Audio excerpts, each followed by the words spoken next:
अथ एकादशोऽध्यायः ध्यानम्। बालरविद्युतिमिन्दुकिरीटां तुङ्गकुचां नयनत्रययोक्तां स्मेरमुखीं वरदाङ्कुशपाशा भृतिकरां प्रभजे भुवनेशीम्। ॐ ऋषिरुवाच देव्याः ते तत्र महासुरेन्द्रे सेन्द्राः सुरावाणि पुरोगमास्तां कात्यायनीं तुष्टुरिष्टलाभाद् विकासि वक्त्राब्जविकाशितासाः देवी प्रपन्नार्तिहरे प्रसीद प्रसीद मातर्जगतोऽखिलस्य प्रसीद विश्वेश्वरि पाहि विश्वं त्वमीश्वरी देवी चराचरस्य आधारभूता जगतस्त्वमेका महीश्वरूपेण यतस्थितासि अपां स्वरूपस्थितया त्वयैतत् दाप्यायते कृत्स्नमलङ्घ्य वीर्ये त्वं वैष्णवे शक्तिरनन्तवीर्या विश्वस्य बीजं परमासि माया सम्मोहितं देवि समस्तमेतत् त्वं वै प्रसन्ना भुवि मुक्तिहेतुः विद्या समस्तास्तव देवि भेदाः स्त्रियः समस्ता सकला जगत्सु त्वयैकया पूरितमम्बयैतत् का ते स्तुतिस्तव्यपरा परोक्तिः सर्वभूता यदा देवी सर्वमुक्तिप्रदायिनी त्वं स्तुता स्तुतैका वा भवन्तु परमोक्तयः सर्वस्य बुद्धिरूपेण जनस्य हृदि संस्थिते स्वर्गापवर्गदे देवी नारायणि नमोऽस्तुते कलाकाष्ठादिरूपेण परिणामप्रदायिनी विश्वस्योपरतो सक्ते नारायणि नमोऽस्तुते सर्वमङ्गलमाङ्गल्ये शिवे सर्वार्थसाधिके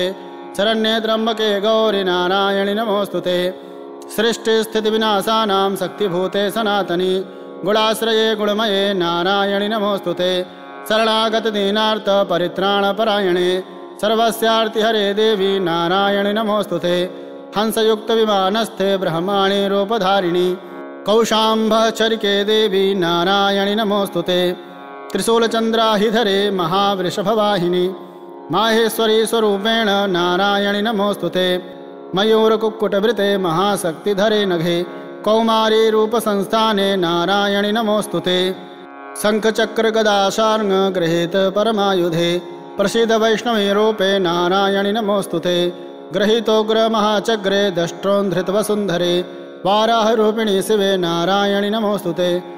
नरसिंहरूपणोग्रेण हन्तुं दैत्यान् कृतोद्यमे त्रैलोक्यत्राणसहिते नारायणि नमोऽस्तुते किरीटिनि महावज्रे सहस्रनयनोज्ज्वले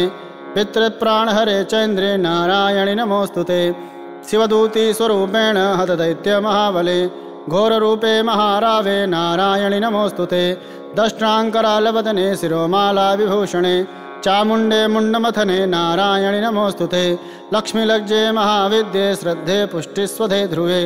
महारात्रि महाविद्ये नारायणि नमोऽस्तुते मेधे सरस्वती वरे भूतिबभ्रावितामसि नियते त्वं प्रसीदेशे नारायणि नमोऽस्तुते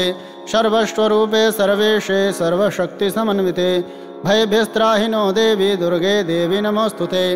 एतत्ते वदनं सौम्यं लोचनत्रयभूषितं पातु नः सर्वभीतिभ्यः कात्यायनि नमोऽस्तुते ज्वालाकलालमत्युग्रं शेषाशुरसूदनं प्रशूलं पातु नोभीतेर्भद्रकाले नमोऽस्तुते हिनस्तिदेत तेजांसे स्वनेनापूर्यया जगत् स घण्टा पातु नो देवी पापेभ्यो नः सुतानिव आसुरासृग्वसापङ्कचर्तितस्ते करोज्ज्वलः शुभाय खड्गो भवतु चण्डिके त्वां नता वयं रोगान् शेषान् पहंसि तुष्टा रुष्टा तु कामान् सकलानभीष्टान् त्वामाश्रितानां न विपन्नराणां त्वामाश्रिता ह्याश्रयतां प्रयान्ति एतत्कृतं यत्कदनं त्वयाद्य धर्माद्विषां देवी महासुराणां रूपैरनेकैर्बहुधात्ममूर्तिं कृत्वाम्बिके त्वत्प्रकरोति कान्यां विद्यासु शास्त्रेषु विवेकदीपे स्वाद्येषु वाक्येषु च का त्वदन्या मम त्वगर्तेति महान्धकारे बिभ्रामयत्येतदतीव विश्वम् रक्षांसि यत्रोग्रविशाश्च नागा यत्र योधस्युबलानि यत्र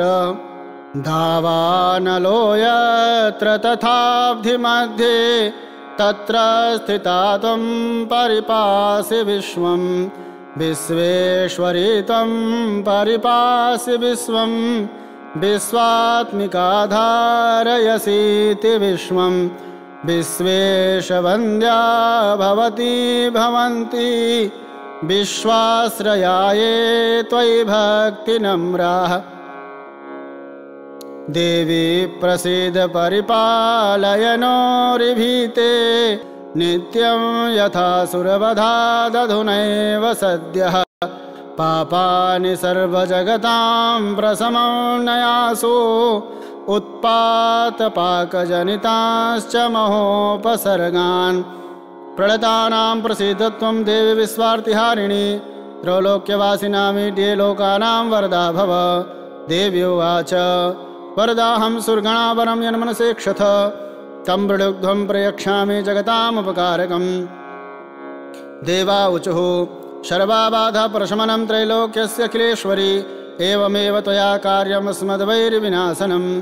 देवी उवाच वैवस्वतेऽन्तरे प्राप्ते अष्टाविंशत्तमे युगे शुम्भो निशुम्भश्चैवान्यानुत्पत्स्यते महासुरो नन्दगोपगृहे जाता यशोदागर्भसम्भवा ततस्तो नाशयिष्यामि विन्ध्याचलनिवासिनी पुनरप्यतिरौद्रेण रूपेण पृथिवीतले अवतीर्य हनिष्यामि वैप्रचित्तान् सुदानवान् भक्ष्यन्ताशतानुग्रान् वैप्रचित्तान् महासुरान् रक्तादन्ता भविष्यन्ते दाडिमी कुसुमोपमाः ततो मां देवताः स्वर्गे मर्त्यलोके च मानवाः स्तुवन्तो व्यवहरिष्यन्ति सततं रक्तदन्तिकां भूयश्च शतवार्षिक्या मनावृष्ट्यामनम्भसि मुनिभिः संस्तुता भूमौ सम्भविष्यामि योनिजा तथा च तेन नेत्राणां निरीक्ष्यामि यन्मुनीन् कीर्तयिष्यन्ति मनुजाः सताक्षेमित मां ततोऽहमखिलं लोकम् आत्मदेहसमुद्भवैः भरिष्यामि सुरासाकैराभिष्टे प्राणधारकैः साकं भरित विख्यातिं तदा यस्यामहं भुवि तत्रैव च वधिष्यामि दुर्गमाख्यं महासुरं दुर्गादेवीति विख्यातं तन्मे नाम भविष्यति पुनश्चाहं यदा भीमं रूपं कृत्वा हिमाचले रक्षांस भक्षयिष्यामि मुनीनां त्राणकारणात् तदा मां मुनयः सर्वे स्तोषि नम्रात्ममूर्तयः भीमादेवीति विख्यातं तन्मे नाम भविष्यति यदारुणाख्यस्त्रैलोक्ये महाबाधां करिष्यति तथाहं भ्रामरं रूपं कृत्वा सङ्ख्येय खट्पदं त्रैलोक्यस्य हितार्थाय वदिष्यामि महासुरं भ्रामरीति च मां लोकस्तदा शोष्यन्ति सर्वदा इत्थं यदा यदा बाधादानमोत्था भविष्यति तदा तदावतीर्याहं करिष्यामि संशयम् श्रीमार्कण्डेयपुराणे श्रावणिके मन्वन्तरे देवी माहात्म्ये देव्याः स्तुतिर्नाम एकादशो पुष्पः श्रीजगदम्बार्पणमस्तु।